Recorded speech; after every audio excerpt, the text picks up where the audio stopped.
Hello, everybody. Today I will be doing more of a season preview type of thing, as this is the first day of the regular season that kicks off with New England and Kansas City later tonight. And I thought I would try to get this in before then, even though I know it's just barely before then. But I do have some things like basically what Minnesota needs to do in order to be successful this year. And the first topic for me is the offensive line for obvious reasons. One, they cut Boone, so that's a starter gone, which means we now have four entirely new starters with the one starter who does remain over from center to right guard, and you kind of really hope that this works. And Easton moving over from center to left guard this year, it's gonna be kind of interesting to see if he really runs away with this because we're really only seeing it for one game of the preseason. When you're talking like against the ones, we saw it with Seattle and it seemed to work, but to do this over one game is a little insane. That's why I think the other part of this has to be the impression Danny Isidora has given the Minnesota Vikings and their coaching staff this year. So it would be kind of weird to see how that all shakes out, just because I could easily see Isadora eventually taking over the spot for Easton. And then not only that, you have the tackles, the brand new tackles, which I hope no one expected these guys to be all pros and great, because they're average players at best.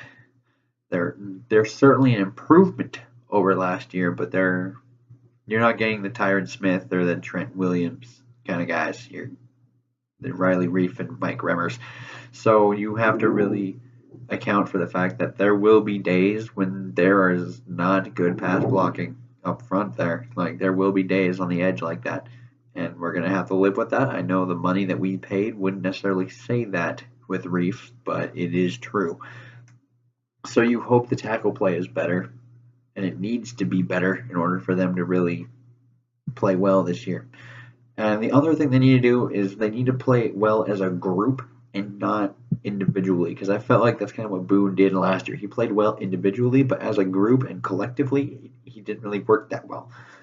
So that's one thing with the offensive line. My other point for this offense to actually work, I think, is the wide receiver. I really do, with that third wide receiver spot, whether it's Treadwell, Floyd, or Jarius Wright, because you really hope it's Treadwell after that first round pick that we used on him. And even if he plays fantastic those first four games, I wouldn't be surprised to see week 5 roll around and you see Michael Floyd out there, because he just has a skill set that no one else can provide. Because if Treadwell's out there and he's playing well, he's a possession guy. That's what he is. He's going to need to get open using route running, and he's going to have to make the contested catch. That's just kind of how he is. Michael Floyd, however, is more of a big-bodied, deep threat, and he adds something different to the offense, something that we don't have prior. So even if Treadwell plays really well, it would be interesting to see if he ends up losing playing time no matter what to Michael Floyd just because of the skill set. And then you have Jarius Wright, who I feel he's often the forgotten man and was very, very much a pick to not even make the roster this year. And I think that's just because he doesn't do enough for the team, really. Like, he's kind of just a slot guy who we have guys who can play. Like, Diggs can move into the slot, so can Thielen. And those guys can also play special teams. It's one reason why they stuck around initially. So Jarius Wright doesn't really play special teams, and he isn't the greatest receiver in the slot, but he's not a bad player. Like, he can still make plays, just the ceiling isn't that high. And Diggs is more effective in the slot than he is, so when you have our receivers, it almost makes more sense to go either Treadwell and Thielen on the outside with Diggs in the middle. So I really don't know if Jarius Wright can really pry this away from a Michael Floyd or a Laquan Treadwell, but it would be interesting to see that if it does happen. The other thing is the running back position. I know, like, it looks like we're set, but with Dalvin Cook, Latavius, and possibly McKinnon. But that's kind of what I'm like. If he had a few shoulder injuries in college, so it would be kind of like, if he can handle the workload is really what I want to see. Like I want to see him handle a very massive amount of workload in the NFL because it's still different from college, and I would like to see him prove it in the NFL as he kind of did in college with some times, maybe not. So he did have shoulder injuries. And then Latavius Murray, I think there is a question mark on him. I really do think there is a question mark on him because he signed a 3-year deal with a 1-year opt out.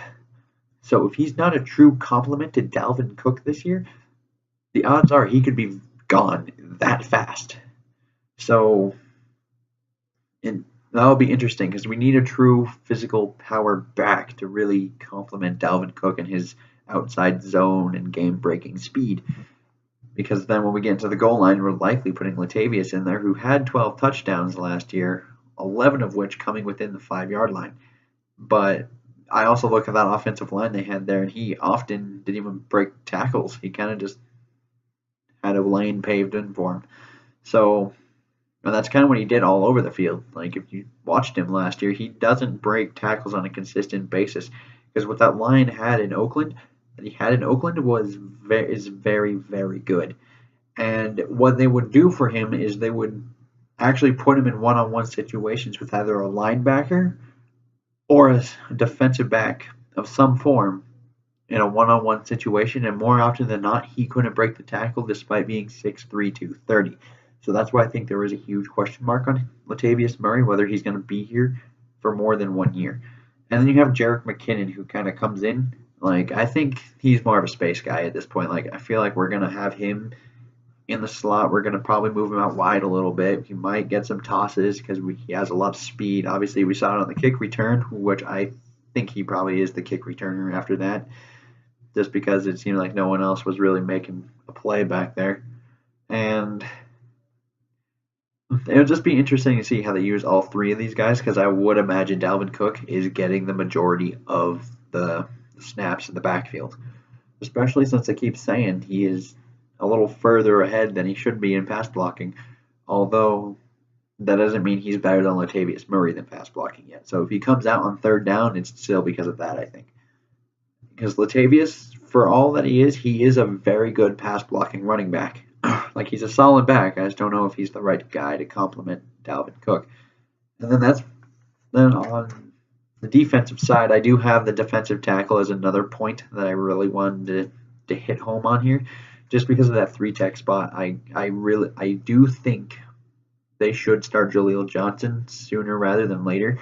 But even if that blows up in their face, this could be a real area of concern, because I don't think Tom Johnson is really he doesn't play well enough in the run game to really play on the first 2 downs. Jaleel Johnson does, and then he offers some pass rush ability. So I don't get why. I know that he's a rookie and Tom Johnson is the veteran, but I'm getting kind of tired of that, honestly, because this is one where I think the rookie far outplayed the veteran. But as we know, Zimmer isn't going to do that. He did with Gideon, but I feel like that's just because it's a 30% time that's even on the field, that base defense. So it's not even really a starting spot. And so I really wonder how long it's going to take for Jaleel Johnson to really take this spot from Tom Johnson, because Tom Johnson won't be able to get it done. I think we'll see that the first week when Adrian Peterson's AP and Mark Ingram just ramming up the middle off that left guard into Tom Johnson on Monday night. Like, I think eventually in that game we'll see Jaleel Johnson start coming in, because he's just so much better against the run than Tom Johnson is. Because Tom Johnson is more of a nickel pass rusher than he is anything else right now. So to me, it would make more sense if we're going into more into a pass rushing package. If you really want to keep the 2 defensive tackles on the field, it would make more sense to put Jaleel and take Linval out to put Tom Johnson in. But I would still think it would probably be better, like, to use Barr. I want to see Barr blitz a little more. And that's another linebacker spot that I would like to talk about for the season preview, because in order for everything to go well, I feel like Barr has to play better, and I think part of that is changing his role, and I would like them to change him more into a pass rusher kind of guy, which we thought he would be coming out of college. So if he's more of this chess piece that we move around that you never know is coming from which way. I think it benefits the defense so much more because imagine a defensive line where we move Everson Griffin inside to the middle. We drag Barr down, Hunter's on the other side, and then maybe we shift B Rob in the middle as well. And then we just have four good pass rushers up front. So, and then that might allow us to go into more dime sets. Even though our corners might, some of them are a little iffy. Like, I am assuming Trey Waynes will play better this year. I'm kind of on the Trey Waynes wagon a little bit, even though the Niner game concerned me with him. Mac Alexander, I don't necessarily think he's ready to play a starting role yet, but as a reserve role and as a fourth corner, he can definitely play. So then you're talking Tremaine Brock and Xavier Rhodes out there. The corners look like they should be okay at the very least. So that's why I think we might be able to do more dime packages this year. Because that front, just to get that front, they don't need to cover as long, guys. We're good. And then, speaking of corners, the nickel corner, like I want to see if the Tremaine Brock Alexander thing, like was that really that big of a deal that they had to go and get Brock, that this is for the slot, or do you think this would be more for, because he does fit more in the slot than he would on the outsides when we have Trey Waynes and Xavier Rhodes already on the roster, because if you look at his skill set, he's a lot more shifty, as where you need to be because the receivers can go either direction. So when you have more shiftiness and agility and all that stuff, it helps you when you're playing the nickel corner spot. As where Waynes, he's kind of straight up and down the field, but he's not much of a lateral guy when it comes to his speed. So he can't really go into the nickel, as where Tremaine Brock is kind of like a perfect fit. So it's going to be him and Alexander just competing for the spot. And I don't know if Brock will actually be able to play in the week 1 game just because he just barely got there. So it would be so if he can't, that's kind of like Alexander's moment, like this is your last chance. Can you show us that you can do this? So there is that. So I feel like a lot of that has to go over pretty well. Like I think Jaleel Johnson will eventually take over the 3-tech, and hopefully he does well. This is a lot of hopes. One of the nickel corners are going to work out. When we have 2 shots at it with Zimmer as our coach and Jerry Gray as the defensive backs coach, I'm pretty confident that at least one of the nickel corners will work out. And then the offensive line is probably the biggest question mark here, even though Treadwell only had 1 catch. But we have 4 new starters on the offensive line this year. So having that makes that the biggest concern to me. And then if we go into actual games and predictions, the Saints, I do have us winning the Saints. And then the Steelers, there's probably a loss there because it's in Pittsburgh.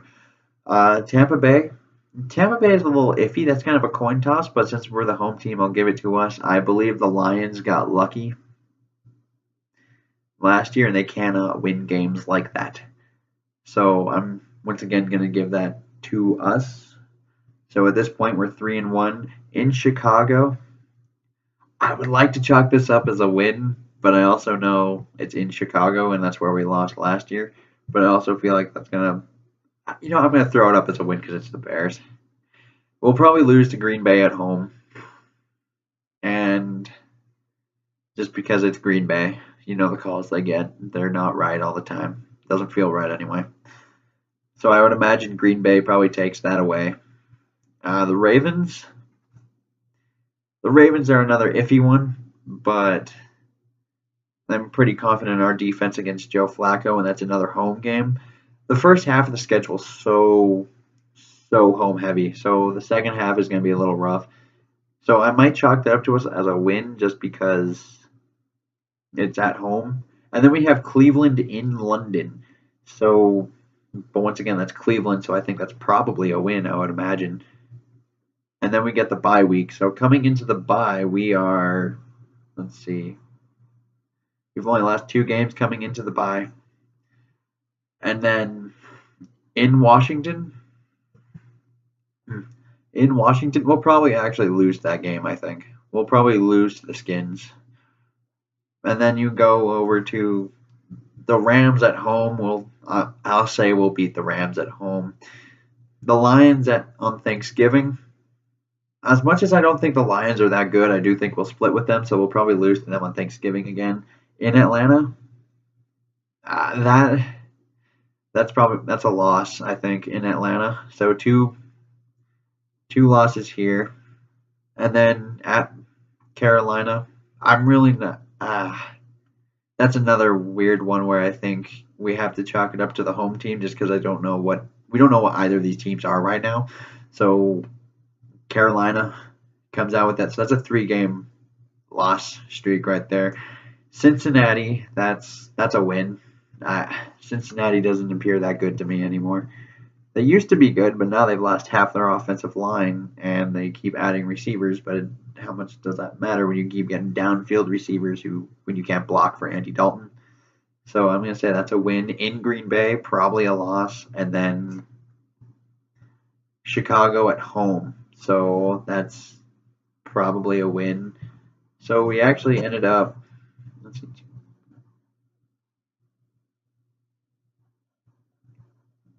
So yeah, it's still a winning season, but I don't have the expectations all too high. I don't think. I do expect us to be okay at 9-7, 9-7. So, which I think sounds about right. Somewhere between 9-7, 11-5 is kind of the cap for this team if everything goes well. Like to me, there are some iffy games in there. Like I said, kind of like the Panthers. I can see that one going either way. That can make us 10-6. If we can just sweep the Lions, like we probably should, that would help a lot. But I don't know if we will. But yeah, tell me what you guys think about all of this, and please do remember to like, comment, and subscribe, as well as go over to my Twitter page, which is Brian_Spatafora, in order to keep up with the channel and everything that the goings on. Until then, farewell.